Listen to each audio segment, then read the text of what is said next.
വർഷം 1962 മെയ് 21 ഒരു ഇറ്റാലിയൻ ആഡംബര കപ്പലായ അന്റോണിയോ ഗ്രാസ് അതിന്റെ യാത്രയിലാണ്. പാസഞ്ചേഴ്സ് എല്ലാവരും തന്നെ ഇപ്പൊ മുകളിലത്തെ ഡെക്കിൽ ഒരു പാർട്ടിയിലാണ്. ഫ്രാൻസിസ്ക എന്ന പേരുള്ള ഒരു ലേഡി അവിടെ പാട്ട് പാടുന്നുണ്ട്. അതിനനുസരിച്ച് എല്ലാവരും ഡാൻസ് ചെയ്യുകയും ചെയ്യുന്നു. ആ പാസഞ്ചേഴ്സിന്റെ കൂടെ ഒരു ചെറിയ പെൺകുട്ടി ഉണ്ടായിരുന്നു. ഇവളുടെ പേര് കേറ്റി. അവളെന്തോ റുബിക്സ് ക്യൂബ് പോലെ കട്ടകൾ ഇങ്ങനെ തിരിക്കുന്ന ഒരു സാധനം വെച്ച് കളിച്ചുകൊണ്ടിരിക്കുകയാണ്. ഈ സമയത്താണ് ക്യാപ്റ്റൻ വന്ന് അവളൊരു ഡാൻസിന് ക്ഷണിക്കുന്നത്. വളരെ സന്തോഷത്തോടെ അവൾ എഴുന്നേറ്റ് ചെന്നിട്ട് പുള്ളിയുടെ കൂടെ ഡാൻസ് ചെയ്യാൻ തുടങ്ങി. ഈ സമയത്താണ് ഒരു കാര്യം നടക്കുന്നത്. ഏതോ ഒരാള് അവിടുത്തെ ഒരു ലിവർ പൊക്കി. അതിനെ തുറന്ന് അവിടെ താഴെ ഉണ്ടായിരുന്ന റോപ്പിന്റെ വീല് കറങ്ങി ആ റോപ്പ് ടൈറ്റ് ആവാൻ തുടങ്ങി. ഇതൊന്നും ആരും കാണുന്നില്ല. അങ്ങനെ നല്ല ടൈറ്റായ ആ റോപ്പ് പൊട്ടി അത് നേരെ തെറിച്ചു പോയത് ആ ആൾക്കാരുടെ ദേഹത്തേക്കാണ്. നല്ല മൂർച്ചയുണ്ടായിരുന്ന റോപ്പിന്. അതിപ്പോൾ അവിടെ ഉണ്ടായിരുന്ന എല്ലാവരെയും ക്രോസ് ചെയ്ത് നേരെ അപ്പുറത്തേക്ക് പോയി. പിന്നീട് ആ റോപ്പിലേക്ക് നോക്കിയാൽ നിറയെ ചോര കാണാം. പിന്നീട് അങ്ങോട്ട് നടന്നത് ഒരാളും പ്രതീക്ഷിക്കാത്ത കാര്യങ്ങളാണ്. ആ റോപ്പ് നേരെ കടന്നു പോയിരിക്കുന്നത് ആ ആൾക്കാരുടെ ശരീരത്തിൽ കൂടെയാണല്ലോ. അതുകൊണ്ട് ശരീരത്തിന്റെ പല ഭാഗങ്ങളും അറ്റുവീഴാൻ തുടങ്ങി. നിമിഷ നേരം കൊണ്ട് തന്നെ അവിടെ ഉണ്ടായിരുന്ന മുഴുവൻ ആൾക്കാരും മരിച്ചു. എന്നാൽ ആ കേറ്റി എന്ന പെൺകുട്ടി അവൾ ഇപ്പോഴും ആ ക്യാപ്റ്റനെ പിടിച്ചുകൊണ്ട് നിൽക്കുകയാണ്. അവള് മാത്രം മരിച്ചിട്ടില്ല. അപ്പൊ അവിടെയുള്ള ആൾക്കാരൊക്കെ മരിച്ചു കിടക്കുന്നുണ്ട്. ഉറക്കെ നിലവിളിക്കാൻ മാത്രമേ അവളെ കൊണ്ട് സാധിക്കുന്നുള്ളൂ. പക്ഷെ നടുക്കടലിൽ ഈ രാത്രിയിൽ ആര് കേൾക്കാൻ? അങ്ങനെ 40 വർഷങ്ങൾ കഴിഞ്ഞു. ഇനി കാണിക്കുന്നത് ആർട്ടിക് വാരിയർ എന്നൊരു ബോട്ടാണ്. അതിലുള്ള ആൾക്കാർ ഇപ്പൊ കടലിൽ മുങ്ങിപ്പോയ ഒരു ബോട്ട് വലിച്ചു കയറാനുള്ള ശ്രമത്തിലാണ്. കുറേ നേരമായി പണി തുടങ്ങിയിട്ട്. പക്ഷെ ആ ബോട്ടിനകത്ത് ഒരു തുളയുണ്ട്. അത് കാരണം വെള്ളം കയറുന്നു. ബോട്ട് മുങ്ങുന്നത് കൊണ്ട് അവർക്കതിന് വലിച്ചു കയറാൻ പറ്റുന്നില്ല. അതിപ്പോൾ ആർട്ടിക് വാരിയർ എന്ന അവരുടെ ബോട്ട് മുക്കും എന്ന അവസ്ഥയായി. അതുകൊണ്ട് ഇവരുടെ ടീം ലീഡറായ മർഫി ഇപ്പോൾ വയർലെസ് എടുത്ത് അത് വിട്ട് കളഞ്ഞേക്കാൻ ബാക്കിയുള്ളവർക്ക് നിർദ്ദേശം കൊടുത്തു. അത് തന്നെയാണ് നല്ലത് എന്ന് ബാക്കിയുള്ളവർക്ക് മനസ്സിലായി. എന്നാൽ ഇവരുടെ കൂട്ടത്തിന് മൗറീൻ എന്ന് പറഞ്ഞൊരു ലേഡിയുണ്ട്. അത് അവർക്ക് അങ്ങനെ വിട്ട് കളയാൻ തോന്നുന്നില്ല. കാരണം 3 മാസമായി അവർ പണി തുടങ്ങിയിട്ട്. അതുകൊണ്ട് തന്നെ അവൾ നേരെ ഒരു റോപ്പിൽ തൂങ്ങി ആ ബോട്ടിനുള്ളിലേക്ക് കയറി. എന്നിട്ട് ആ തുള വീണ ഭാഗം കണ്ടെത്തുകയും ചെയ്തു. അതിനെ തുറന്ന് വേഗം വെള്ളത്തിലേക്ക് ചാടി അവൾ ആ തുള അടയ്ക്കാനുള്ള പണി തുടങ്ങി. അവൾക്കത് വിട്ടുകളയാൻ ഉദ്ദേശമില്ലാതെ മനസ്സിലായി കഴിഞ്ഞപ്പം അവളുടെ കൂട്ടത്തിലുള്ള 2 പേര് അവളെ സഹായിക്കാൻ വേണ്ടി നേരെ വെള്ളത്തിലേക്ക് ചാടി. അങ്ങനെ പെട്ടെന്ന് തന്നെ എല്ലാവരും കൂടെ ചേർന്ന് ആ തുളയൊക്കെ വെൽഡ് ചെയ്ത് അടച്ചു. അങ്ങനെ അവർക്ക് ആ ബോട്ട് കരയിലേക്ക് കയറ്റാനും പറ്റി. ഈ ഒരു മിഷൻ സക്സസ്ഫുൾ ആയിട്ട് കംപ്ലീറ്റ് ചെയ്തതുകൊണ്ട് അവർക്ക് ഇഷ്ടം പോലെ കാശും കിട്ടി. എല്ലാവരും ഇപ്പം ആ ഒരു സന്തോഷം സെലിബ്രേറ്റ് ചെയ്യാൻ വേണ്ടി ഒരു ബാറിൽ കൂടിയിരിക്കുകയാണ്. ഈ കോട്ടിട്ട ആളാണ് ഇവരുടെ ലീഡറായ ഷോൺ മർഫി. പുള്ളിയുടെ അടുത്തിരിക്കുന്ന മൊട്ടത്തലയിലാണ് ഗ്രിർ. അങ്ങനെ ആ കള്ളുകുടി പാർട്ടി നടക്കുന്നതിനിടയിൽ കുറേ സമയമായിട്ട് ഒരുത്തൻ അവർ വാച്ച് ചെയ്യുന്നുണ്ടായിരുന്നു. അവനിപ്പം അവരുടെ അടുത്തേക്ക് വന്നു. ഇവനൊരു വെതർമാൻ ആണ്. പേര് ജാക്ക്. അവനിപ്പോൾ ഒരു കാര്യം അവരോട് പറഞ്ഞു. മക്കൻസി ബേയിലെ കാലാവസ്ഥാ നിരീക്ഷണ ഉദ്യോഗസ്ഥനാണ് ഞാൻ. കഴിഞ്ഞ മാസം നടുക്കടലിന്റെ മുകളിലൂടെ ഞാൻ വിമാനത്തിൽ പറന്നപ്പം ഒരു കാഴ്ച കണ്ടു എന്നും പറഞ്ഞ് അവൻ ചില ഫോട്ടോസ് അവർക്ക് കാണിച്ചു കൊടുത്തു. നടുക്കടലിൽ ഒരു പഴയ കപ്പൽ. എല്ലാവരും ആ ഫോട്ടോ പരിശോധിക്കുന്നതിനിടയിൽ അവൻ വിശദീകരണം തുടർന്നു. ഞാൻ ആ ഷിപ്പിലുള്ളവരോട് വയർലെസ്സിൽ കോൺടാക്ട് ചെയ്യാൻ ശ്രമിച്ചു. പക്ഷെ കാര്യം ഉണ്ടായില്ല. അതിൽ നിന്നും ആ കപ്പൽ ഉപേക്ഷിക്കപ്പെട്ടതാണ് എന്ന കാര്യം എനിക്ക് മനസ്സിലായി. ജാക്ക് അത്രയും പറഞ്ഞു കഴിഞ്ഞപ്പം മർഫി ഒരു കാര്യം തിരിച്ചു വെച്ചു. നീ എന്തുകൊണ്ട് ഈ കാര്യം കോസ്റ്റ് ഗാർഡിനെ അറിയിച്ചില്ല? ഞാൻ അറിയിച്ചതാണ്. പക്ഷെ ആ കപ്പൽ കിടക്കുന്നത് ഇന്റർനാഷണൽ ബോർഡറിലാണ്. അതുകൊണ്ട് ഞാൻ പറഞ്ഞ കാര്യം അവർ വെറുതെ കേട്ടതേ ഉള്ളൂ. ഓ അങ്ങനെയാണല്ലേ? അല്ല നിനക്ക് ഈ കപ്പലിന്റെ പേര് മനസ്സിലായോ? ഇല്ല, ഞാൻ ഇപ്പോഴാണ് ഇതിന്റെ കാര്യം സീരിയസ് ആയിട്ട് എടുത്തത് തന്നെ. ഈ സമയം മൗറീൻ ആ ഷിപ്പിന്റെ ഫോട്ടോസൊക്കെ പരിശോധിച്ച് ചില നിഗമനങ്ങൾ പറഞ്ഞു. ഇത് കണ്ടിട്ടൊരു ഭീമൻ ഷിപ്പാണ്. ചിലപ്പോൾ മിലിറ്ററിക്കാരുടേതായിരിക്കും. അവൾ അത് പറഞ്ഞു കഴിഞ്ഞപ്പം ഓക്കെ അത് വിട്ടേക്ക്. ജാക്ക്, ഞങ്ങൾക്ക് ഇതിൽ താല്പര്യമുണ്ട്. നിനക്ക് എന്താ വേണ്ടത്? എന്താ നീ പ്രതീക്ഷിക്കുന്നത് ഷെയർ ആയിട്ട്? മർഫിയാണത് ചോദിച്ചത്. നിങ്ങൾക്ക് ഈ ഷിപ്പിൽ നിന്ന് എന്ത് കിട്ടുന്നോ അതിന്റെ 20% അത് കിട്ടിയാൽ ഞാൻ ഹാപ്പിയാണ്. പിന്നെ ഞാൻ ഈ കാര്യം വേറെ ഒരാളോട് ഇതുവരെയായിട്ടും പറഞ്ഞിട്ടുമില്ല. ഓക്കെ ജാക്ക്, നീ ഒന്ന് മാറി നിൽക്ക്, ഞങ്ങളൊന്ന് ഡിസ്കസ് ചെയ്യട്ടെ എന്നും പറഞ്ഞ് മർഫി അവനെ മാറ്റി നിർത്തി. എന്നിട്ട് അയാൾ ബാക്കിയുള്ളവരുടെ അടുത്ത് ചില കാര്യങ്ങൾ പറഞ്ഞു. ചിലപ്പോൾ നമ്മൾ ഈ ഷിപ്പിന്റെ പുറകെ പോയി കഴിഞ്ഞാൽ ഒന്നും കിട്ടിയെന്ന് വരത്തില്ല. പക്ഷെ ഒരു കാര്യം അറിയാം, ഈ കടലിന്റെ അതിർത്തി പല വിചിത്രമായ കാര്യങ്ങൾ സംഭവിക്കുന്ന സ്ഥലമാണ്. പിന്നെ കടലാണ്, അത് തരുന്ന ഒരു അവസരവും പാഴാക്കരുത്. എൻ്റെ എക്സ്പീരിയൻസിൽ നിന്ന് ഞാൻ പഠിച്ചതാണത്. ഈ സമയം മൊട്ടത്തലേനായ ഗ്രിർ ഒരു കാര്യം പറഞ്ഞു. പക്ഷെ ഇതിനൊരാഴ്ചയെങ്കിലും എടുക്കത്തില്ലേ? നമ്മൾ ഓൾറെഡി 6 മാസം കടലിൽ ചെലവിട്ട് വന്നവരാണ്. പിന്നെ 1 മാസം കൂടെ കഴിഞ്ഞ എൻ്റെ കല്യാണം. ഈ സമയം ഡോഡ്ജ് പറയുന്നത് വേറെയും പ്രശ്നങ്ങളുണ്ടല്ലോ. നമ്മുടെ ബോട്ടിന്റെ എൻജിൻ കംപ്ലൈന്റ് ആണ്, അത് ശരിയാക്കണ്ടേ? അതൊക്കെ ശരിയാക്കാവുന്നുള്ളൂ ഡോഡ്ജ്. പക്ഷെ ഇതിന് ഇറങ്ങിക്കഴിഞ്ഞാൽ എന്തെങ്കിലും കിട്ടുമോ? അതാണല്ലോ അറിയേണ്ടത്. മുടി ഇറക്കിയ മുണ്ടറാണിത് പറഞ്ഞത്. എന്ത് കിട്ടുന്നൊന്നും പറയാൻ പറ്റത്തില്ല മുണ്ടർ. ചിലപ്പോൾ കോടികൾ കിട്ടിയേക്കും, ചിലപ്പോൾ ഒന്നും കിട്ടിയെന്നും വരത്തില്ല. എല്ലാം നമ്മുടെ ഭാഗ്യം പോലിരിക്കും. പിന്നെ എന്തെങ്കിലും കിട്ടിക്കഴിഞ്ഞാൽ അത് 6 ഭാഗങ്ങളായിട്ട് വീതിക്കും. നമ്മൾ 6 പേർക്ക്. എക്സ്ട്രാ പണിയെടുക്കുന്നവർക്ക് കുറച്ച് കൂടുതൽ തരാം. എന്താ എല്ലാവർക്കും സമ്മതമാണോ? മർഫി ചോദിച്ചു. എല്ലാവർക്കും അത് സമ്മതമായിരുന്നു. അങ്ങനെ വേഗം തന്നെ അവർ ജാക്കിനെ വിളിച്ചു. എൻ്റെ മർഫി പറയുന്നത് നീ ചോദിച്ച 20% ഒന്നും തരാൻ പറ്റത്തില്ല, ഒരു 10% തന്നേക്കാം. ഓക്കെ സമ്മതിച്ചു. പക്ഷെ എന്നെ കൂടെ നിങ്ങൾ കൂടെ കൂട്ടണം. കൂടെ കൊണ്ടുപോകാൻ മർഫിക്ക് സമ്മതമല്ലായിരുന്നു. പിന്നെ അവനിങ്ങനെ നിർബന്ധം പിടിച്ചപ്പോൾ മർഫി അതിന് സമ്മതിച്ചു. ഇവരുടെ ടീമിലെ ആ വെളുത്ത മുടിയുള്ള ആളെ കണ്ടില്ലേ? ഇവന്റെ പേര് സാൻഡോസ്. അങ്ങനെ വേഗം തന്നെ ആർട്ടിക് വാരിയർ എന്ന അവരുടെ ബോട്ട് ആ ഭീമൻ കപ്പൽ അന്വേഷിച്ച് അതിന്റെ യാത്ര പുറപ്പെട്ടു. ഡോഡ്ജാണ് ബോട്ട് ഓടിക്കുന്നത്. പാട്ടും കേട്ട് നല്ല എൻജോയ് ചെയ്തുകൊണ്ടാണ് അവനെ പണി ചെയ്യുന്നത്. ഈ സമയം ബാക്കിയുള്ളവർ ബോട്ടിനകത്തിരിക്കുകയാണ്. സാന്റോസ് എന്തോ പുസ്തകം വായിക്കുന്നു, മർഫി ആണെങ്കിൽ കോഫി കുടിക്കുകയാണ്. ഈ സമയം മൗറീൻ ഗ്രിഗിന്റെ തലമുടി ഷേവ് ചെയ്യുന്നുണ്ട്. അതിനിടയിൽ മുണ്ടറാണെങ്കിൽ അവിടെ TV കണ്ടുകൊണ്ടിരിക്കുകയാണ്. ഈ സമയത്താണ് ജാക്ക് വന്നത്. അവൻ ആദ്യമായിട്ടാണ് ഇത്രയും സമയം കടലിലൂടെ ബോട്ടിൽ യാത്ര ചെയ്യുന്നത്. തീരെ വയ്യാണ്ടായവന്. വിമാനത്തിൽ പറക്കുന്ന പോലെ അത് ഇത്ര സുഖമുള്ള പരിപാടിയല്ല എന്ന കാര്യം അവന് മനസ്സിലായി. അതിനിടയിൽ ബോട്ട് ഓടിക്കുന്ന ഡോഡ്ജ് ഇടയ്ക്കിടയ്ക്ക് റഡാറിൽ നോക്കുന്നുണ്ട്. അവനിപ്പോൾ മർഫി അങ്ങോട്ട് വിളിച്ചു, എന്തോ കണ്ടു എന്നും പറഞ്ഞിട്ട്. അതിനിപ്പം മർഫി വന്നിട്ട് റഡാറിൽ നോക്കുമ്പോൾ ഒന്നും കാണുന്നില്ല. ആ മെഷീൻ എന്തോ കംപ്ലൈന്റ് ഉണ്ട് എന്നാണ് ഡോഡ്ജ് പറയുന്നത്. എന്നാൽ പിന്നെ അവർ ആ റഡാറിലേക്ക് നോക്കിയപ്പം ആ റഡാറിൽ അവർക്ക് മുമ്പിലായിട്ട് നീളത്തിലൊരു സാധനം. അത് കണ്ടതിനെ തുടർന്ന് അവർ ബോട്ടിന്റെ മുഴുവൻ ലൈറ്റ് ഓണാക്കി. ഇപ്പോഴും റഡാറിൽ ആ സാധനം കാണുന്നുണ്ട്. അതൊരു ഷിപ്പ് തന്നെയാണെന്ന കാര്യം അവർക്ക് മനസ്സിലായി. അതോടെ മർഫി വേഗം വയർലെസ് എടുത്തു. പക്ഷെ എത്ര സംസാരിച്ചിട്ടും ആ ഷിപ്പിൽ നിന്നൊരു മറുപടി കിട്ടുന്നില്ല. അതിനിടയിൽ അവർ പിന്നെ റഡാറിൽ നോക്കി. അതിലിപ്പം ആ ഷിപ്പിനെ കാണുന്നില്ല. അതുകൊണ്ട് തന്നെ അവർക്ക് സംശയമായി, എന്താണ് ഇങ്ങനെ സംഭവിക്കുന്നത്. എന്നാൽ പെട്ടെന്നാണ് ഡോഡ്ജ് ആ ഞെട്ടിക്കുന്ന കാഴ്ച കണ്ടത്. അവരുടെ തൊട്ട മുമ്പിൽ ആ ഭീമൻ കപ്പൽ. അവരുടെ ബോട്ട് ഇപ്പം അതിൽ ചെന്നിടിക്കും. അത്രയ്ക്ക് അടുത്താണ്. അതുകൊണ്ട് അവൻ വേഗം ബ്രേക്ക് ചെയ്തു. എങ്കിലും ആ ബോട്ട് ചെന്നിട്ട് ആ ഷിപ്പിലിടിക്കുകയും ചെയ്തു. അത് കാരണം എല്ലാവരോടും തെറിച്ചുപോയി. പിന്നീട് എല്ലാവരും എഴുന്നേറ്റിന് ശേഷം ആ ഷിപ്പിലേക്ക് ഒന്ന് നോക്കി. എന്തൊരു സൈസാണ് അതിന്. രാത്രിയിൽ ഈ മഴയത്തത് കാണുമ്പോൾ ഒരു പ്രേതക്കപ്പൽ തന്നെ. അങ്ങനെ അവർ ടോർച്ച് അടിച്ച് അതിന്റെ പേര് നോക്കി. അന്റോണിയോ ഗ്രാസ. 40 വർഷങ്ങൾക്ക് മുമ്പ് കാണാതായ അതേ ഇറ്റാലിയൻ കപ്പൽ. ബാക്കിയുള്ളവർ അതിനെക്കുറിച്ച് കേട്ടിട്ടില്ല. എങ്കിലും മർഫിക്ക് അറിയാം. അതുകൊണ്ട് തന്നെ അയാൾക്ക് വല്ലാത്തൊരു അത്ഭുതമായിരുന്നു. ഒരു സ്വപ്നം കണ്ടതുപോലെയാണ് അയാൾക്കത് ഫീൽ ചെയ്യുന്നത്. അങ്ങനെ അവർ പിന്നെയും വയർലെസ് എടുത്ത് വിളിച്ചു. എന്നാൽ ആ ഷിപ്പിൽ നിന്ന് ഒരു മറുപടിയും കിട്ടുന്നില്ല. ഈ സമയം മർഫി ചെന്നിട്ട് ബോട്ടിന് വാതിൽ തുറന്നു. ആ ഷിപ്പിന്റെ മുകളിലത്തെ ഡെക്കിലേക്കാണ് അയാളിപ്പോൾ നോക്കിയത്. അയാൾ ചില കാര്യങ്ങളൊക്കെ അതിനെക്കുറിച്ച് പറഞ്ഞു. നിങ്ങൾക്കറിയാം ഈ ഷിപ്പിനെ കുറിച്ച്. സ്പീഡിന്റെ കാര്യത്തിൽ ഇത് പുറകോട്ടാണെങ്കിലും ആളൊരു പുലിയാണ്. 1962 മെയ് 21 ഇത് കാണാതായത്. ലാബ്രഡോറിൽ വെച്ച് ഒരു അപായ സൂചന പോലും തരാതെ പെട്ടെന്ന് അപ്രത്യക്ഷമായി. അതിനെ തുടർന്ന് പല നാവികരും ഇതിനെ അന്വേഷിച്ചിറങ്ങിയിരുന്നു. പക്ഷെ ആർക്കും ഒരു തുമ്പും പോലും കിട്ടിയില്ല. ഇനിയിപ്പോൾ ഇത് നമ്മുടേതാണ്. കടൽ നിയമം അനുസരിച്ച് ഇതാര് കണ്ടെടുക്കുന്നോ അവർക്കാണ് ഇതിലുള്ളതെല്ലാം. അതുകൊണ്ട് വേഗം നമ്മുടെ പണി തുടങ്ങണം. അയാൾ അത്രയും കാര്യങ്ങളൊക്കെ പറഞ്ഞത് കേട്ട് ജാക്കിനാണെങ്കിൽ ശരിക്കും സന്തോഷമായി. അങ്ങനെ അവരുടെ ബോട്ടിൽ നിന്നൊരു ക്രെയിൻ ഉയർത്തി അവർ ആ ഷിപ്പിലേക്ക് കയറി. 4 പേരാണ് ആ ഷിപ്പിലേക്ക് പോയത്. ജാക്കിനെ കൊണ്ടാവാത്തതിന് അവന് നല്ല ദേഷ്യമുണ്ട്. അല്ലാതെ അവന്റെ സേഫ്റ്റിയെ കുറിച്ച് ഓർത്തിട്ടാണ്. അവന് ഇതുപോലത്തെ കാര്യങ്ങൾക്കൊന്നും എക്സ്പീരിയൻസ് ഇല്ലല്ലോ. ഇപ്പൊ ജാക്കിന്റെ കൂടെ അഗ്രീറും ഇരിക്കുന്നുണ്ട്. അങ്ങനെ 4 പേര് ആ ഡെക്കിലേക്ക് കയറി ഷിപ്പിന്റെ ഉള്ളിലേക്ക് നടന്നു. ഇതേ സമയം തന്നെ ജാക്ക് ആണെങ്കിൽ ഷിപ്പിൽ വെച്ചിരിക്കുന്ന ഒരു ഫോട്ടോ കണ്ടു. അത് മർഫിയും മൗറീനും നിൽക്കുന്ന ഒരു ഫോട്ടോയാണ്. അപ്പൊ ഇവളീ മർഫിയുടെ ഭാര്യയായിരുന്നു. ജാക്കിന് ഡൗട്ടായി. അയാൾക്ക് ഇവളെ മകളെ പോലെയാണ് എന്നാണ് ഗിരർ പറയുന്നത്. ഈ സമയം തന്നെ ഷിപ്പിലേക്ക് കയറിയ 4 പേരും അവിടെ ഇങ്ങനെ ടോർച്ച് അടിച്ച് പരിശോധിച്ചുകൊണ്ട് നടക്കുകയാണ്. രക്ഷപ്പെടാനുള്ള ഒരൊറ്റ ബോട്ട് പോലും അതിലുണ്ടായിരുന്നില്ല. മാത്രമല്ല ലൈഫ് ജാക്കറ്റുകളും കാണുന്നില്ല. അങ്ങനെ ഷിപ്പിന്റെ മെയിൻ ഡോർ തുറന്ന് രണ്ടും കൽപ്പിച്ച് അവർ ഉള്ളിലേക്ക് കയറി. എല്ലാം പൊട്ടിപ്പൊളിഞ്ഞ് നടക്കുമ്പോൾ അവർ സംസാരിക്കുന്ന കാര്യങ്ങളൊക്കെ വയർലെസ്സിലൂടെ ബോട്ടിലുള്ള ഗിരറിനും കേൾക്കാം. അങ്ങനെ അവരിപ്പം ഷിപ്പിന്റെ മെയിൻ ഹാളിലേക്ക് എത്തി. പക്ഷെ അവിടെയും ഉപയോഗപ്പെടുന്ന ഒരു കാര്യം അവർക്ക് കണ്ടെത്താൻ പറ്റിയില്ല. അങ്ങനെ നടന്ന് അവർ വലിയൊരു ക്ലോക്കിന്റെ അടുത്തേക്ക് എത്തി. മുണ്ടർപ്പതിലൊന്ന് തൊടാൻ തുടങ്ങുമ്പോഴാണ് പെട്ടെന്ന് അതിൽ അലാറം അടിച്ചത്. എല്ലാവരും ഞെട്ടിപ്പോയി. അത്രയ്ക്ക് ലൗഡായിരുന്നത്. അങ്ങനെ അവിടേക്കൊന്ന് നോക്കി അവരവിടുന്ന് പോയി കഴിഞ്ഞപ്പോഴാണ് ഒരു കാര്യം സംഭവിച്ചത്. അവിടെ ഉണ്ടായിരുന്ന ടേബിളിന് മുകളിൽ ആ കേറ്റി എന്ന പെൺകുട്ടിയുടെ ആ കട്ടകൾ തിരിക്കുന്ന സാധനം വെച്ചിട്ടുണ്ടായിരുന്നു. അതിപ്പോൾ ഓട്ടോമാറ്റിക്കായിട്ട് തിരിഞ്ഞു. അതിലെ അക്ഷരങ്ങൾ സൂചിപ്പിക്കുന്നത് എല്ലാവർക്കും ഷിപ്പിലേക്ക് സ്വാഗതം എന്നാണ്. എന്നാൽ അതൊന്നും കാണാതെ ബാക്കിയുള്ളവർ അവരുടെ തെരച്ചിൽ തുടർന്നുകൊണ്ടേയിരുന്നു. അതിനിടയിൽ മർഫ ഷിപ്പിലെ ആൾക്കാരുടെ കാര്യങ്ങളൊക്കെ വിശദീകരിക്കുന്ന കേൾക്കാം. 600 പാസഞ്ചേഴ്സിന് ഇതിൽ യാത്ര ചെയ്യാൻ പറ്റും. പക്ഷെ എല്ലാവരും കാശുകാരായിരിക്കണം എന്ന് മാത്രം. പിന്നെ 500 ജോലിക്കാരും ഈ ഷിപ്പിലുണ്ടാവും. അങ്ങനെ ആ കാര്യങ്ങളൊക്കെ സംസാരിച്ചുകൊണ്ട് അവരിപ്പോൾ ഒരു ഡോറിന്റെ അടുത്തേക്ക് എത്തി. അവരിപ്പോൾ നടക്കുന്നത് ഷിപ്പിന്റെ ബ്രിഡ്ജിലേക്കാണ്, അല്ലെങ്കിൽ വീൽ ഹൗസ്. അതായത് ഷിപ്പ് സ്റ്റിയർ ചെയ്യുന്ന സ്ഥലമുണ്ടല്ലോ, അതിനാണ് ഈ ബ്രിഡ്ജ് അല്ലെങ്കിൽ വീൽ ഹൗസ് എന്ന് പറയുന്നത്.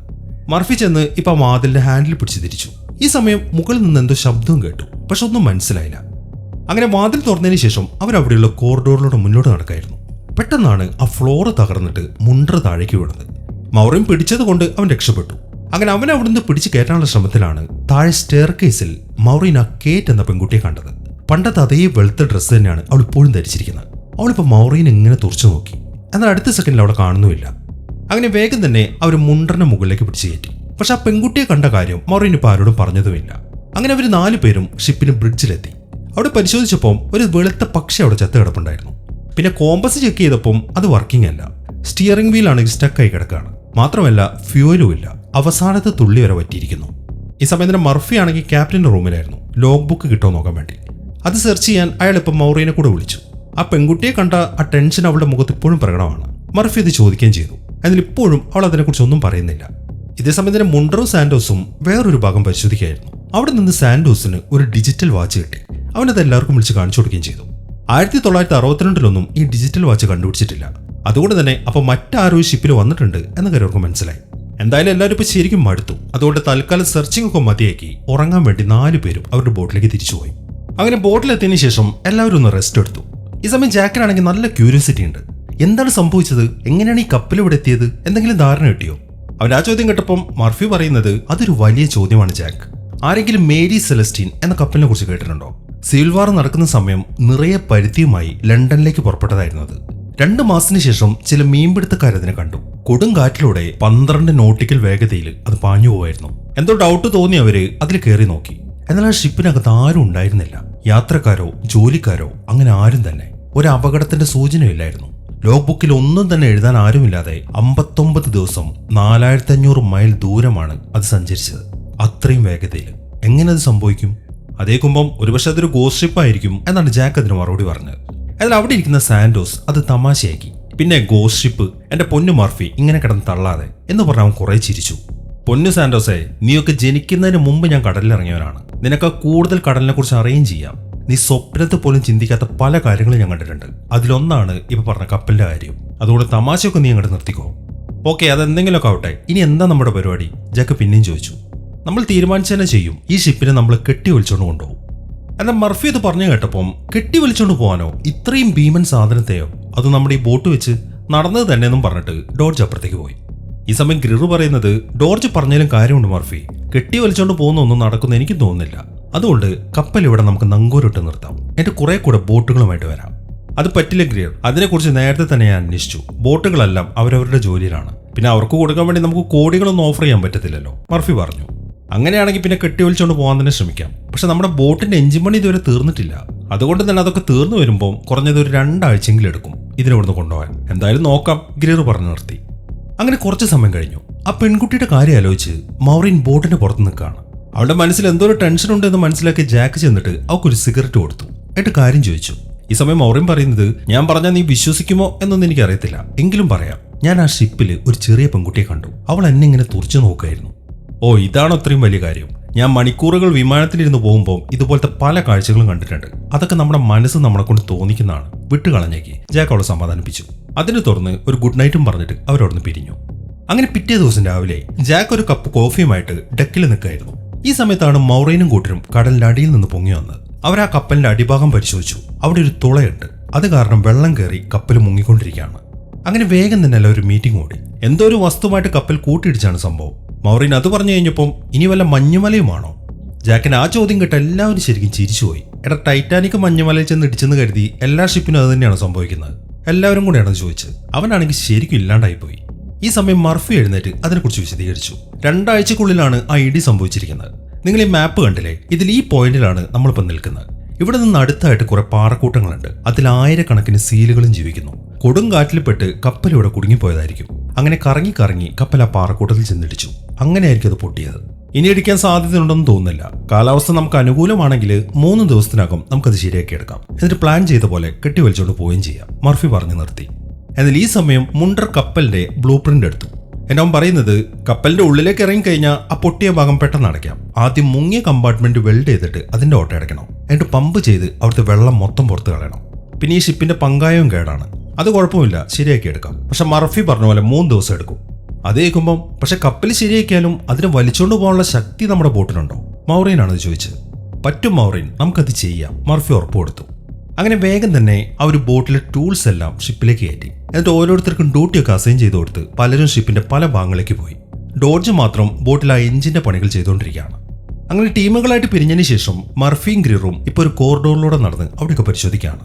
അതിനിടയിൽ മൗറൈൻ ആണെങ്കിൽ ഇപ്പോൾ അവിടുത്തെ സ്വിമ്മിംഗ് പൂളിന്റെ അടുത്തേക്ക് എത്തി. അതിലൊരു തുള്ളി പോലും വെള്ളം ഉണ്ടായിരുന്നില്ല. എന്നാൽ ഈ സമയത്താണ് ഒരു കാര്യം അവൾ ശ്രദ്ധിച്ചത്. സ്വിമ്മിംഗ് പൂളിന്റെ ചുമരിൽ കുറെ ഓട്ടകൾ. ഈ സമയം മുണ്ടറും സാന്റോസും എഞ്ചിൻ റൂമിലേക്ക് നടക്കുന്ന വഴിയാണ്. അതിനിടയിൽ അവർ വയർലെസ്സിലൂടെ മൗറീനെ ഒന്ന് വിളിച്ചു. പക്ഷെ കണക്ട് ആവുന്നില്ല. ഈ സമയം തന്നെ മൗറീൻ ആണെങ്കിൽ ആ പൂളിലേക്ക് ഇറങ്ങി അവിടുത്തെ ഓട്ടകൾ പരിശോധിക്കുകയാണ്. അത് വെടി കൊണ്ട ഓട്ടകളാണ്. ആ ചുമരിൽ മുഴുവനുണ്ടത്. താഴെ നോക്കിയപ്പോൾ ബുള്ളറ്റിന്റെ കുറെ ഷെല്ലുകളും കിടക്കുന്നു. അങ്ങനെ അതെല്ലാം നോക്കി തിരിച്ചു കയറാൻ തുടങ്ങുമ്പോഴാണ് പെട്ടെന്ന് ആ പെൺകുട്ടി അവളുടെ മുമ്പിലേക്ക് വന്നത്. അത് കണ്ട് പേടിച്ചവള് ആ പൂളിലേക്ക് തന്നെ വീണു. എന്നാൽ പിന്നീട് നോക്കിയപ്പോൾ ആ പെൺകുട്ടി കാണുന്നുമില്ല. ഈ സമയം മർഫി ആണെങ്കിൽ ക്യാപ്റ്റന്റെ റൂമിലേക്ക് എത്തി. അവിടുത്തെ പരിശോധനയിൽ അയാൾക്ക് ക്യാപ്റ്റന്റെ തൊപ്പി കിട്ടി. പിന്നെ നേരെ അയാൾ പോയത് ബാത്റൂമിലേക്കാണ്. വാഷ് ബേസിനിലായിട്ട് കുറെ ചോരപ്പാടുകൾ. മാത്രമല്ല ഒരു ഷേവിംഗ് കത്തി അവിടെ കിടപ്പുണ്ട്. ഈ സമയം തന്നെ ഗ്രിർ ആണെങ്കിൽ അവിടുത്തെ ലിഫ്റ്റ് പരിശോധിക്കുകയാണ്. നോക്കിയപ്പം അത് പൊട്ടി താഴേക്ക് വീണ് കിടക്കുന്നു. അതിനിടയിൽ മുണ്ടറും സാന്റോസും ഇപ്പൊ എഞ്ചിൻ റൂമിലേക്ക് എത്തി. എന്നാൽ അവിടെ മൊത്തം വെള്ളം കയറിയിരിക്കുകയാണ്. ആ കാര്യം അറിയിക്കാൻ വേണ്ടി സാന്റോസ് വേഗം വയർലെസ് എടുത്തു. എന്നാൽ ഇപ്പോഴും അവർക്ക് മൗറീനെ കണക്ട് ചെയ്യാൻ പറ്റുന്നില്ല. അതിനിടയിൽ മൗറീൻ ആ പോളിൽ നിന്ന് എഴുന്നേറ്റു. അവളുടെ തലയുടെ താഴെയായിട്ട് ചോര കിടപ്പുണ്ടായിരുന്നു. അതിപ്പം അവിടുത്തെ ഓട്ടയിലൂടെ താഴേക്ക് പോയി. ഈ സമയത്താണ് ജാക്ക് വന്നത്. അവൻ വേഗം തന്നെ അവളെ വലിച്ചു കയറ്റി. മുകളിലേക്ക് കയറ്റുന്ന സമയം ആ ഭിത്തിയിലെ മറ്റൊരു ദ്വാരത്തിൽ നിന്നും ആ ചോര ഇങ്ങനെ ഒലിച്ചിറങ്ങുന്ന കാണാം. എന്നാൽ അവരത് കാണുന്നില്ല. ഈ സമയം തന്നെ മർഫി ക്യാപ്റ്റൻ റൂമിൽ നോക്കിയപ്പം അവിടെ ടേബിളിലായിട്ട് ഒരു കുപ്പി മദ്യവും അത് ഒഴിച്ചു വെച്ചൊരു ഗ്ലാസും കണ്ടു. അയാൾ സംശയത്തോടെ ചെന്ന് ആ ഗ്ലാസ് എടുത്തു. എന്നിട്ട് കുടിക്കാൻ തുടങ്ങിയപ്പോൾ അയാൾക്ക് മുമ്പിലുള്ള കണ്ണാടിയിൽ അയാളുടെ റിഫ്ലക്ഷന് പകരം ഷിപ്പിന്റെ ക്യാപ്റ്റനാണ് നിൽക്കുന്നത്. അത് കണ്ട് ഞെട്ടിയ മർഫിയുടെ കയ്യിൽ നിന്നും ഗ്ലാസ് താഴേക്ക് വീണു. പിന്നീട് അയാൾ അവിടെ നിന്നില്ല, വേഗം പുറത്തേക്ക് പോയി. എന്നാൽ ഈ സമയം ഷിപ്പിന്റെ ക്യാപ്റ്റൻ ആ കണ്ണാടിയിൽ തന്നെ ഉണ്ട്. ഇതേസമയം തന്നെ മൗറീൻ അവൾ കണ്ട എല്ലാ കാര്യങ്ങളും ജാക്കിന്റെ അടുത്ത് പറഞ്ഞു. ഒരുപക്ഷെ ആരെങ്കിലും പൂളിനകത്ത് നിന്നും ഷൂട്ടിംഗ് പ്രാക്ടീസ് ചെയ്തായിരിക്കും എന്നാണ് ജാക്ക് പറഞ്ഞത്. പക്ഷെ മൗറീൻ അത് തോന്നുന്നില്ല. ആ പൂളിൽ ആൾക്കാരുണ്ടായിരുന്നു എന്നാണ് അവൾക്ക് തോന്നുന്നത്. മാത്രമല്ല ആ പെൺകുട്ടിയെ കണ്ട കാര്യവും അവൾ ജാക്കിനോട് പറഞ്ഞു. അങ്ങനെ ആ കാര്യങ്ങളൊക്കെ സംസാരിച്ചുകൊണ്ട് അവരവിടുന്ന് പോയി കഴിഞ്ഞപ്പം ആ പൂളിൽ മൊത്തമായിട്ട് ചോര നിറഞ്ഞു ആ ഓട്ടയിൽ കൂടെ. മൗറിന്റെ സംശയം ശരിയായിരുന്നു, അതിനകത്ത് ആളുകളുണ്ട്. ഇതേസമയം തന്നെ എഞ്ചിൻ റൂമിൽ നിൽക്കുന്ന സാന്റോസിന്റെ ആ വയർലെസ് നിന്നൊരു പാട്ട് കേൾക്കാൻ തുടങ്ങി. അവർക്കൊന്നും മനസ്സിലായില്ല. ഇനി മൗറീൻ പറ്റിക്കുന്നതായിരിക്കോ എന്നാണ് അവരുടെ ഡൗട്ട്. എന്നാൽ ഇതേ പാട്ട് തന്നെ മറ്റൊരിടത്ത് നിന്ന് ഗ്രിറിന്റെ വയർലെസ്സിലും കേട്ടു. അവൻ അതും ശ്രദ്ധിച്ചുകൊണ്ട് നേരെ എത്തിച്ചേർന്നത് ഷിപ്പിന്റെ ആ പാർട്ടി നടക്കുന്ന വലിയ ഹാളിലാണ്. ഈ സമയം തന്നെ മൗറീൻ ജാക്കുമായിട്ട് ഷിപ്പിന്റെ വാഷിംഗ് ഏരിയയിലേക്ക് എത്തി. അവിടെ വാഷിംഗ് മെഷീന്റെ അകത്തു നിന്നും തുണികളൊക്കെ പുറത്തേക്ക് വീണ് കിടപ്പുണ്ട്. അതൊക്കെ ഒന്ന് നോക്കിയതിനു ശേഷം അവൾ അവിടുത്തെ ഒരു ഡോർ തുറന്നു. എന്നാൽ പെട്ടെന്നാണ് ആ വാതിലിന്റെ അപ്പുറത്ത് നിറയെ വെള്ളം അങ്ങോട്ട് ഇരച്ചെത്തിയത്. അതിൽ കുറേ മനുഷ്യ ശരീരങ്ങളുണ്ടായിരുന്നു. അങ്ങനെ അവർ രണ്ടുപേരെ വെള്ളത്തിൽ മുങ്ങിപ്പോയി. ഈ സമയത്താണ് അവർ വന്ന ഡോർ അടഞ്ഞത്. മാത്രമല്ല അത് ഓട്ടോമാറ്റിക്കായിട്ട് ലോക്ക് ആവുകയും ചെയ്തു. അങ്ങനെ വെള്ളത്തിൽ നിന്ന് എഴുന്നേറ്റതിന് ശേഷം മൗറീൻ അവളുടെ വയർലെസ് എടുത്തു. പക്ഷെ ആരെയും വിളിക്കാൻ പറ്റുന്നില്ല. മാത്രമല്ല അവിടെ കിടക്കുന്ന ആ ബോഡികൾ അവർ പരിശോധിച്ചപ്പോൾ അതിന് 1 മാസത്തിൽ കൂടുതൽ പഴക്കവുമില്ല. അങ്ങനെ അവർ ചെന്നിട്ട് വാതിൽ തുറക്കാൻ നോക്കി. പക്ഷെ പറ്റുന്നില്ല. അതെങ്ങനെ അടഞ്ഞു എന്നും അവർക്ക് മനസ്സിലായില്ല. പിന്നീട് വേറൊരു ഡോർ വഴി അവർ പുറത്തേക്ക് വന്നു. ഇതേ സമയത്തിന് ഗ്രിർ ആ ഹാളിൽ പരിശോധന നടത്തുമായിരുന്നു. അതിനിടയിൽ അവനൊരു കാര്യം കണ്ടു. പുകയുന്നൊരു സിഗരറ്റ് അവിടെ ആശ്രയിലിരിക്കുന്നു. അവരുടെ കൂട്ടത്തിൽ സിഗരറ്റ് വലിക്കുന്നത് മെയിനായിട്ട് മൗറീനാണ്. പക്ഷെ അവൻ ആ സിഗരറ്റ് എടുത്ത് നോക്കിയപ്പോൾ അതിൽ ലിപ്സ്റ്റിക്കിന്റെ പാടുണ്ട്. മൗറീൻ ആണെങ്കിൽ ലിപ്സ്റ്റിക് ഇടാറുമില്ല. പിന്നെ ആരുടേതാണ് ഈ സിഗരറ്റ്?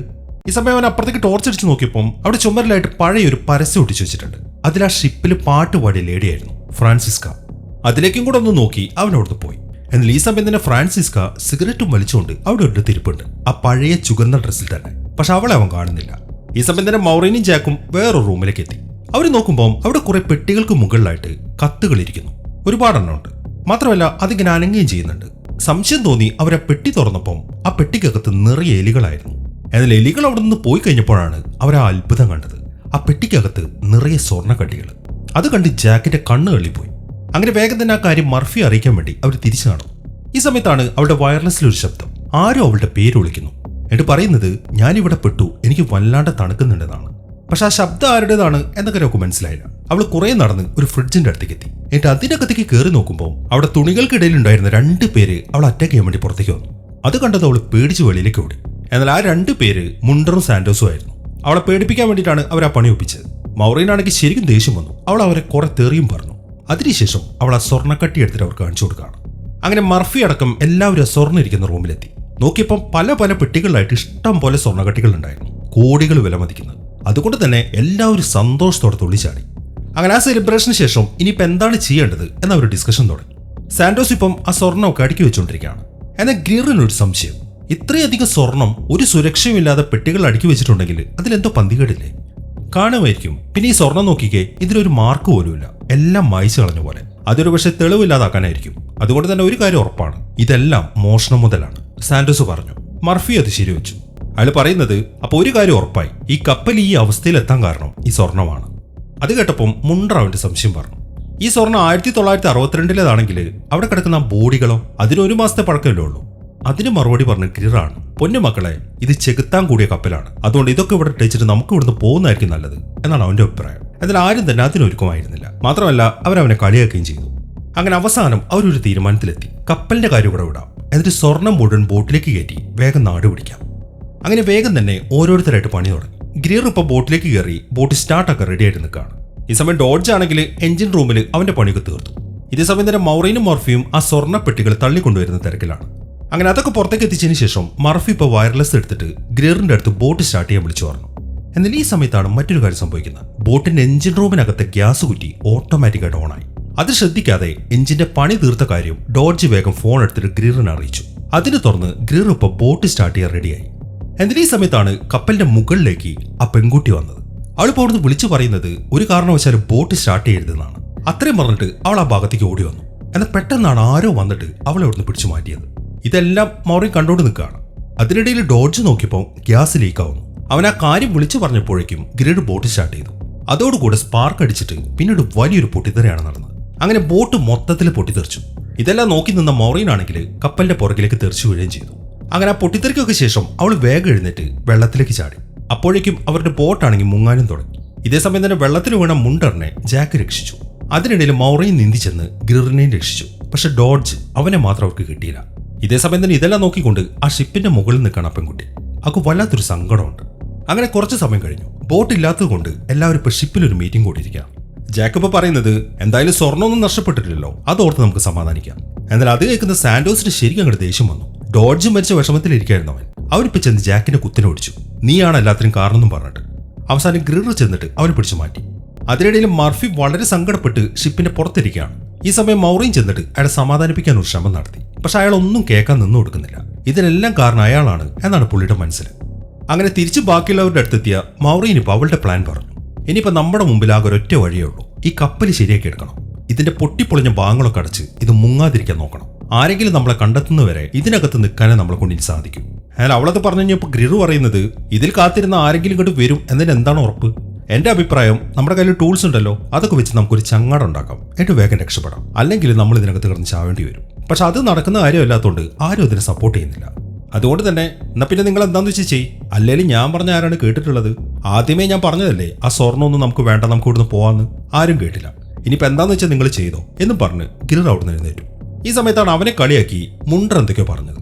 ഓൾറെഡി നല്ല ദേഷ്യത്തിൽ നിൽക്കായിരുന്നുകൊണ്ട് ഗ്രിറിന് അത് സഹിച്ചില്ല. അവൻ മുണ്ടറിനിട്ട് നല്ല ഇടി കൊടുത്തു. അവസാനം സാന്റോസ് വന്ന് അവനെ പിടിച്ചു മാറ്റിയപ്പോഴാണ് ഗ്രിർ ഒന്ന് അടങ്ങിയത്.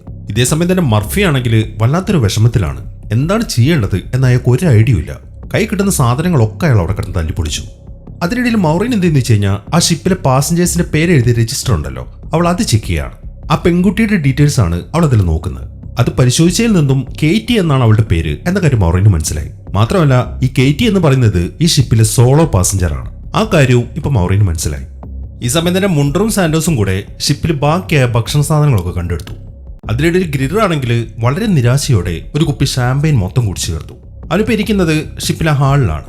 അങ്ങനെ മുണ്ടർ ആ ഭക്ഷണ സാധനങ്ങളൊക്കെ ടേസ്റ്റ് ചെയ്തു. അത് കേട് വന്നിട്ടുണ്ടാവുമോ എന്നൊരു സംശയം അവനുണ്ടായിരുന്നു. എന്നാൽ കഴിച്ചു നോക്കിയപ്പോൾ നല്ല കിടന്ന സാധനം. അവൻ അത് പറഞ്ഞു കഴിഞ്ഞപ്പം സാന്റോസ് അത് എടുത്ത് കഴിച്ചു. അവനും വല്ലാണ്ട് ഇഷ്ടപ്പെട്ടു. ഈ സമയം തന്നെ മൗറിൻ കേറ്റി അന്വേഷിച്ചുകൊണ്ട് പാസഞ്ചേഴ്സിന്റെ റൂമിന്റെ അടുത്തുള്ള കോറിഡോറിലേക്ക് എത്തി. കേറ്റിയുടെ പേരും വിളിച്ചുകൊണ്ടാണ് അവൾ ഇതിനെ നടക്കുന്നത്.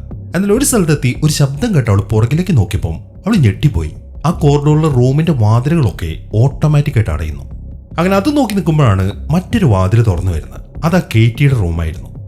ഈ സമയം മുണ്ടറും സാന്റോസും കൂടെ ആർത്തിയോടെ ആ ഭക്ഷണം കഴിക്കായിരുന്നു. എന്നാൽ പെട്ടെന്നാണ് അവർ കഴിച്ച ഭക്ഷണം മൊത്തം മാറി മറിഞ്ഞത്. അതിപ്പോൾ നിറയെ പുഴുക്കളാണ്.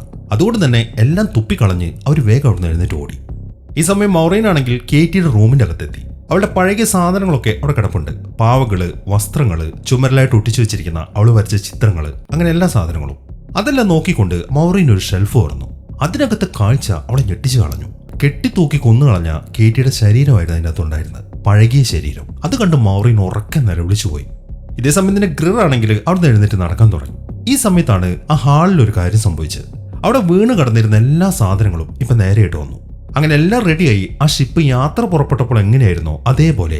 മാത്രമല്ല അവന് ചുറ്റുമായിട്ട് ആ ഷിപ്പിലെ പാസഞ്ചേഴ്സ് നിൽക്കുന്നു. എല്ലാവരും അവനെ നോക്കി കൈയടിക്കുകയാണ്. ഗ്രിറിനാണെങ്കിൽ ഒന്നും മനസ്സിലാവുന്നുമില്ല. ഈ സമയം തന്നെ മർഫി ആണെങ്കിൽ ഒരു ടേബിളിൽ ഇരിക്കായിരുന്നു. പെട്ടെന്നാണ് ഷിപ്പിന്റെ ക്യാപ്റ്റൻ അയാളുടെ മുമ്പിൽ പ്രത്യക്ഷപ്പെട്ടത്. അത് കണ്ട് മർഫി ഞെട്ടിപ്പോയി. എന്നാൽ പേടിക്കേണ്ട കാര്യമില്ല എന്നും പറഞ്ഞിട്ട് ക്യാപ്റ്റൻ ഒരു ഗ്ലാസ്സിൽ കുറച്ച് മദ്യം ഒഴിച്ചിട്ട് മർഫിക്ക് കൊടുത്തു. ഇതേസമയം തന്നെ ആ ഹാളിലുണ്ടായിരുന്ന ഫ്രാൻസിസ്ക എന്ന ലേഡി വന്നിട്ട് ഗ്രിറിന് ഒരു കിസ് കൊടുത്തു. അവന് ഒട്ടും സമയം പഴകിയില്ല. കിട്ടിയ ചാൻസിന് തിരിച്ചൊരെണ്ണം അവനും കൊടുത്തു. അതിനിടയിൽ മൗറിൻ ആ റൂമിൽ നോക്കുമ്പോൾ കേറ്റിയുടെ ശരീരത്തിലായിട്ട് ഒരു മാല തൂങ്ങി കിടക്കുന്നുണ്ടായിരുന്നു. അവൾ അതിങ്ങെടുത്തു. എന്നിട്ട് അതിന്റെ ലോക്കറ്റ് തുറന്നു നോക്കിയപ്പോൾ അതിനകത്ത് കേറ്റിയുടെ അച്ഛന്റെ അമ്മയുടെ ഫോട്ടോ ആയിരുന്നു. അമ്മയെ കാണാൻ ഈ മൗറിനെ പോലെ തന്നെയാണ് ഇരിക്കുന്നത്. ഈ സമയത്താണ് കേറ്റി അവളുടെ പുറകിൽ വന്നത്. തൊട്ടടുത്ത് വന്നതുകൊണ്ട് തന്നെ മൗറിൻ ശരിക്കും പേടിച്ചുപോയി. ഈ സമയം കേറ്റി ചില കാര്യങ്ങളൊക്കെ അവളോട് പറഞ്ഞു. അതായത് ഈ കേറ്റി ന്യൂയോർക്കിലുള്ള അവളുടെ അച്ഛനെ അമ്മയുടെ അടുത്തേക്ക് പോകാനാണ് ഈ ഷിപ്പിൽ കയറിയത്. പക്ഷെ അത് നടന്നില്ല. ഇപ്പൊ കേറ്റിയും മരിച്ചു, കാത്തിരുന്ന അച്ഛനും അമ്മയും മരിച്ചു. അത് മറ്റേതോ കാരണം കൊണ്ടാണ്. കേറ്റി ഒരു ഗോസ്റ്റ് ആയതുകൊണ്ട് അതെല്ലാം അവൾക്ക് പറയാം. കേറ്റി അത്രയും കാര്യങ്ങളൊക്കെ പറഞ്ഞു കഴിഞ്ഞപ്പം മൗറീന് ഭയങ്കര വിഷമായി. എന്നാൽ പിന്നെ ഈ മാല നീ തന്നെ വെച്ചോന്നും പറഞ്ഞിട്ട് അത് അവൾ കേറ്റിക്ക് നേരെ നീട്ടി. പക്ഷെ മനുഷ്യരുടെ സാധനങ്ങളൊന്നും പ്രേതങ്ങൾക്ക് തൊടാൻ പറ്റത്തില്ല. ഈ സമയം തന്നെ ക്യാപ്റ്റൻ ആണെങ്കിൽ മർഫിക്ക് ചില കാര്യങ്ങൾ പറഞ്ഞു കൊടുക്കുകയാണ്. അയാൾ മറ്റൊരു ഷിപ്പിന്റെ ചില ഫോട്ടോസൊക്കെ മർഫിക്ക് കാണിച്ചു കൊടുത്തു. അത് മുങ്ങിക്കൊണ്ടിരിക്കുന്ന ഒരു ഷിപ്പാണ്. നീ ഈ ഷിപ്പ് കണ്ടില്ലേ, ലൊറേലി എന്നായിരുന്നു ഇതിന്റെ പേര്. ഞങ്ങളുടെ ഈ ഷിപ്പ് കാണാതാകുന്നതിന് 2 ദിവസം മുമ്പ് ഞങ്ങളാണ് ഈ ലൊറേലി കണ്ടെത്തിയത്. അതിൽ നിന്നും സ്വർണ്ണക്കട്ടികൾ അടങ്ങിയ കുറെ പെട്ടികൾ ഞങ്ങൾക്ക് കിട്ടി. അതെല്ലാം ഞങ്ങൾ ഈ ഷിപ്പിലേക്ക് കയറ്റി. അതിന്റെ കൂടെ രക്ഷപ്പെട്ട ഒരാളും ഞങ്ങളുടെ കൂടെ കയറി എന്ന് പറഞ്ഞ് അയാളുടെ ഫോട്ടോ ക്യാപ്റ്റൻ മർഫിക്ക് കാണിച്ചു കൊടുത്തു. അത് കണ്ട് മർഫി ശരിക്കും ഞെട്ടിപ്പോയി. അയാൾക്ക് അറിയാവുന്ന ഒരാളായിരുന്നു അത്. ഈ സമയം തന്നെ കേറ്റി അവളുടെ ഇപ്പോഴത്തെ അവസ്ഥയെക്കുറിച്ച് മൗറീന് വിശദീകരിച്ചു കൊടുക്കുകയാണ്. അതായത് കേറ്റിയുടെ ആത്മാവ് ഈ ഷിപ്പിനകത്ത് പെട്ടിരിക്കുകയാണ്. അവളുടേത് മാത്രമല്ല, ഈ ഷിപ്പിൽ മരിച്ച എല്ലാവരുടെയും. ഒരാളാണ് ഈ ആത്മാക്കളെല്ലാം പിടിച്ചു വെച്ചിരിക്കുന്നത്. ഓരോ ആത്മാക്കളെയും അയാൾ മാർക്ക് ചെയ്ത് വെക്കുന്നുണ്ട്. പക്ഷെ അയാൾക്ക് വേണ്ടത്ര ആത്മാക്കളായിട്ടില്ല. അതുകൊണ്ട് ഈ ഷിപ്പിലേക്ക് ആരൊക്കെ വരുന്നോ അവരെല്ലാവരെയും അയാൾ കൊല്ലും. എന്നിട്ട് അവരെയും മാർക്ക് ചെയ്യും. എന്നിട്ട് അയാൾക്ക് വേണ്ടത്ര എണ്ണമായി കഴിഞ്ഞാൽ ആ ആത്മാക്കളെല്ലാം അയാൾ നരകത്തിലേക്ക് പറഞ്ഞു വിടും. ആ എണ്ണം തികയാത്തത് കൊണ്ടാണ് ഞങ്ങൾ ഇപ്പോഴും ഇതിനകത്ത് തന്നെ കിടക്കുന്നത്. കേറ്റി അത്രയും പറഞ്ഞു കഴിഞ്ഞതും പെട്ടെന്ന് അവിടെ എന്തൊക്കെയോ ശബ്ദം കേട്ടു. ആ മുറിയുടെ മുകളിലായിട്ട് ചോര ഇങ്ങനെ സ്പ്രെഡ് ആവാൻ തുടങ്ങി.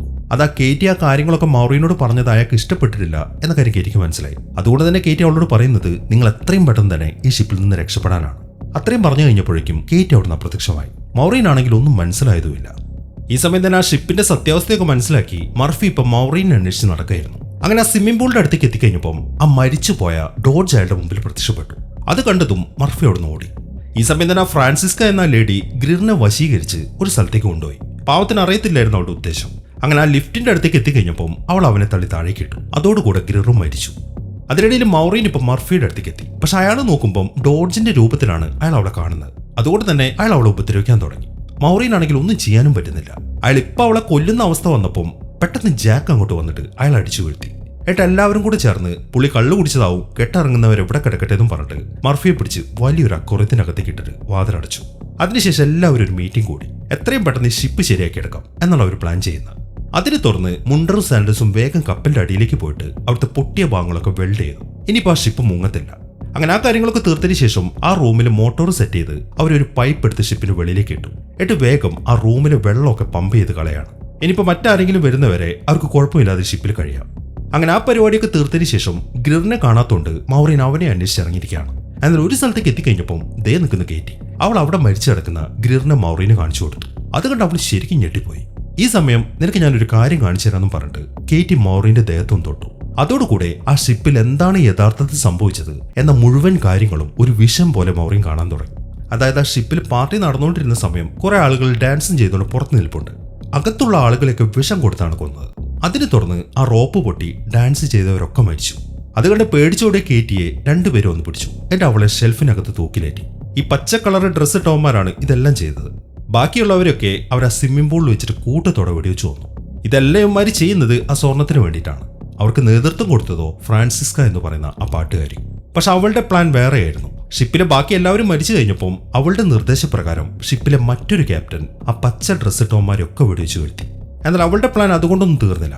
അയാൾ എല്ലാവരെയും കൊന്നു കഴിഞ്ഞപ്പം ഫ്രാൻസിസ്ക വളരെ സിമ്പിളായിട്ട് ഒരു തോക്കെടുത്തിട്ട് ആ ക്യാപ്റ്റനെ ഷൂട്ട് ചെയ്തു. അങ്ങനെ ആ പരിപാടിയൊക്കെ തീർത്തു കഴിയുമ്പോഴാണ് ഈ പരിപാടി മൊത്തം ആസൂത്രണം ചെയ്തവന്റെ വരവ്. ഈ ഫ്രാൻസിസ്ക അയാളുടെ ആളാണ്. പക്ഷെ അവക്ക് തെറ്റി. അയാൾ അവക്കും ഒരു പണി വെച്ചിട്ടുണ്ടായിരുന്നു. അവിടെ തൂങ്ങി നിന്നിരുന്ന വലിയൊരു കൊളുത്ത് വന്നിട്ട് അവളുടെ കഴുത്തിൽ അവളെ അങ്ങോട്ട് തൂക്കിയെടുത്തു. അതോടുകൂടെ ഫ്രാൻസിസ്കയുടെ പണിയും തീർന്നു.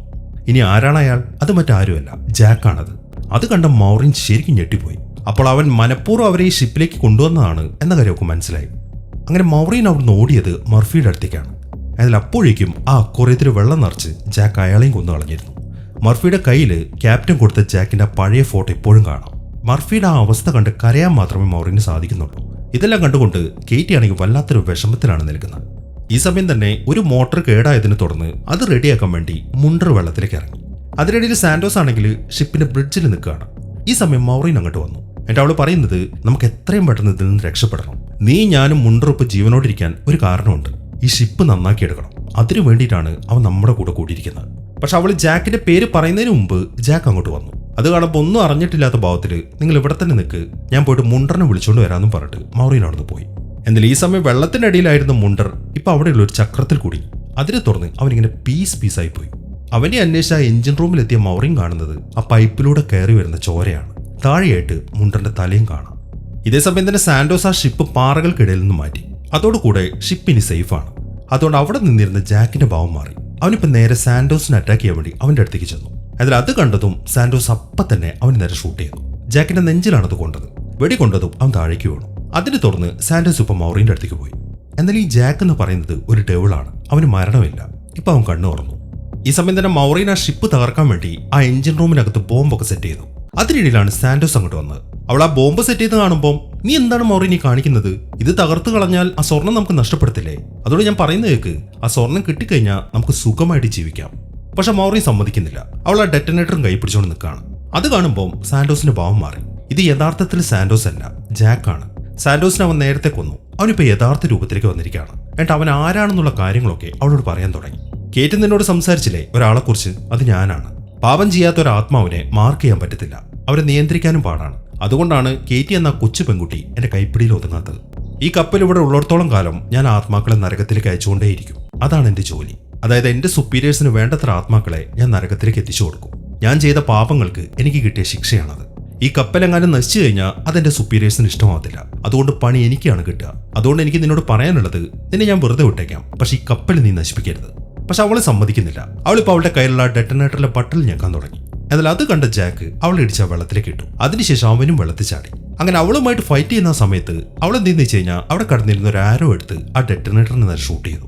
അതോടുകൂടെ ആ കപ്പല് പൊട്ടിത്തെറിച്ചു. ജാക്ക് ആണെങ്കിൽ പീസായി പോയി. അങ്ങനെ ജാക്ക് മരിച്ചതിനെ തുടർന്ന് അതിൽ ആത്മാക്കളെല്ലാം റിലീസ് ആവാൻ തുടങ്ങി.